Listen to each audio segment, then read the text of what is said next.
Well, it took us 8 segments, but we finally got through the St. Clair Tunnel.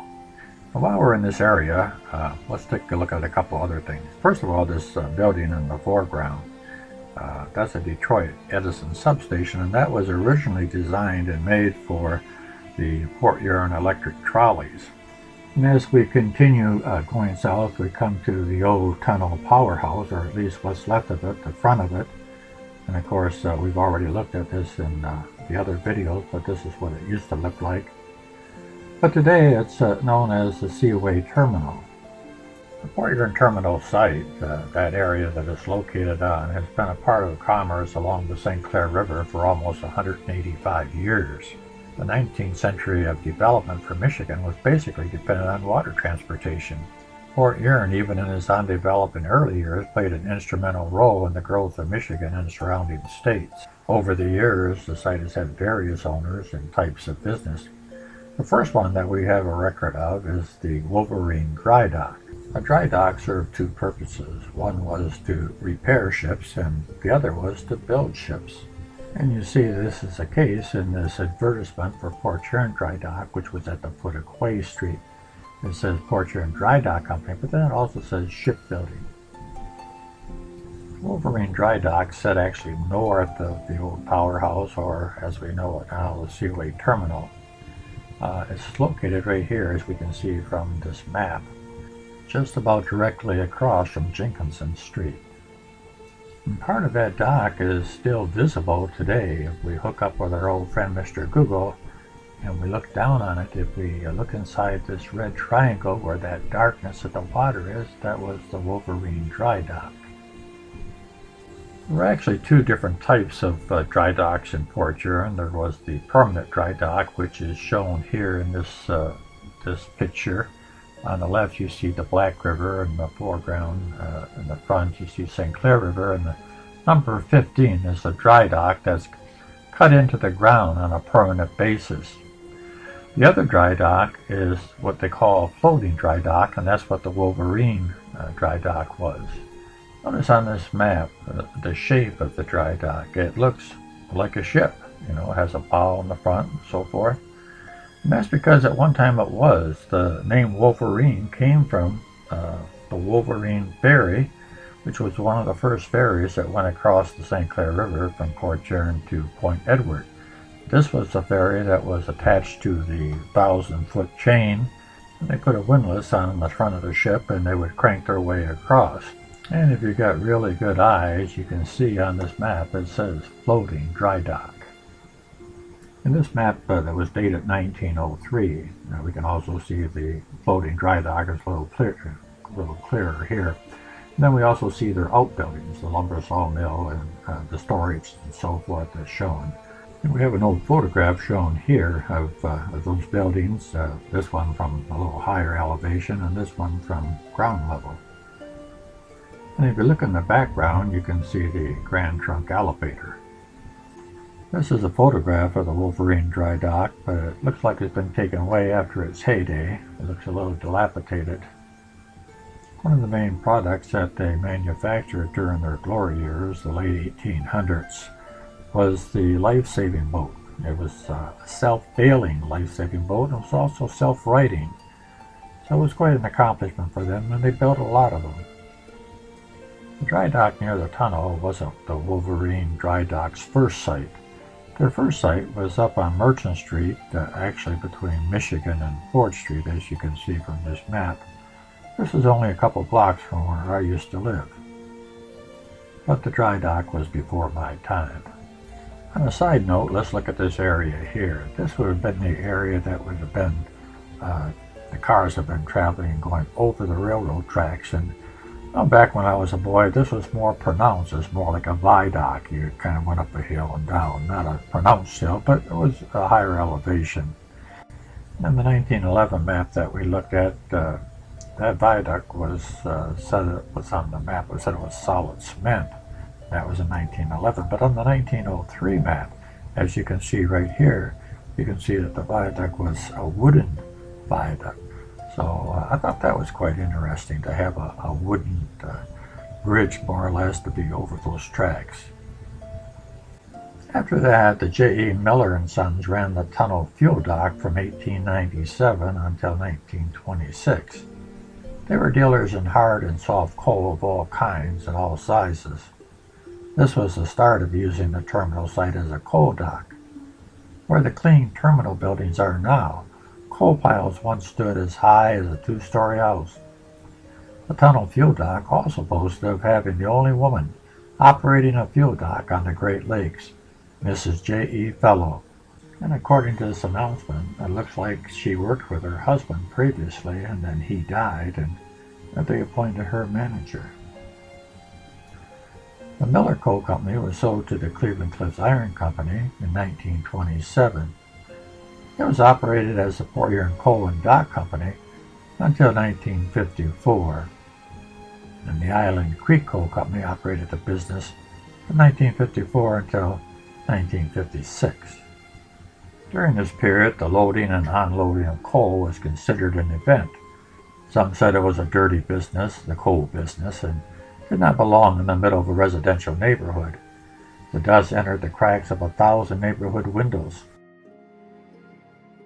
Some homeowners even painted their garages and sides of their home black. Regardless of the coal dust, this industry thrived for more than a half a century at the port site, fueling the ships of the Great Lakes. Conversion to diesel fuel closed out the coal bunkering service.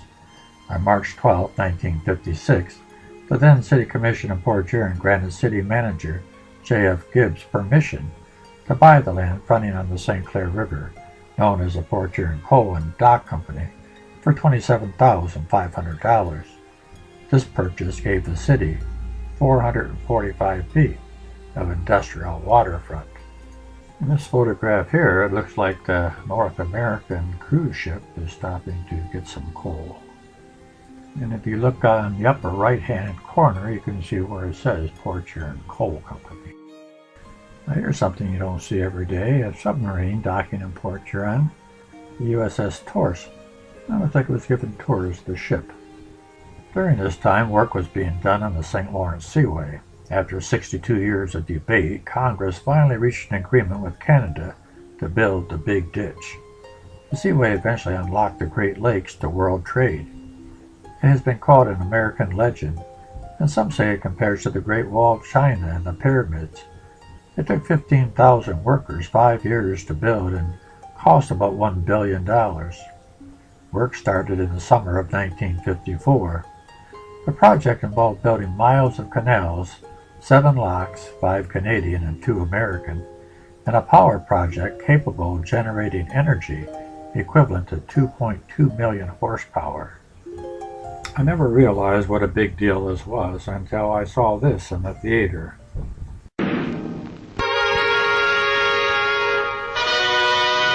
The arrival of the President's plane Columbine at St. Hubert Air Station, Montreal, opens the story of an historic day. Her Majesty with Prince Philip was there as Queen of Canada to welcome President Eisenhower.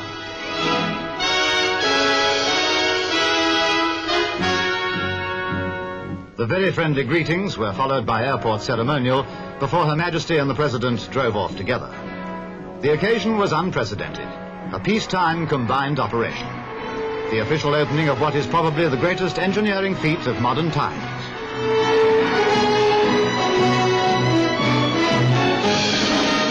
Compared with such a tremendous undertaking, the ceremony was simple.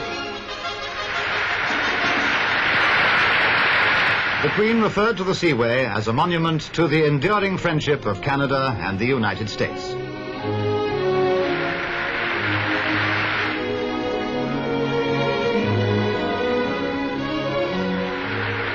President Eisenhower spoke of the friendship of Americans for the people of Canada. Both spoke in French as well as English. Then, to board Britannia, Prince Philip escorting Mrs. Eisenhower to the royal yacht. The Queen and the President were now to complete the opening ceremony. Escorted by destroyers, Britannia began her passage through the St. Lambert Lock, symbolic gateway to the heart of the North American continent.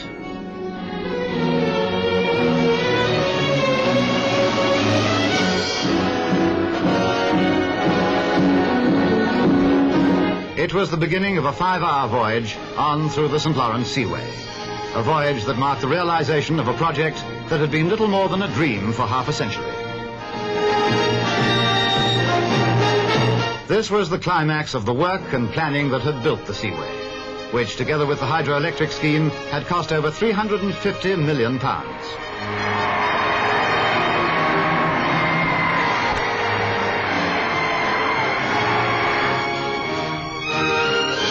A day on which history was made by Canada and the United States together.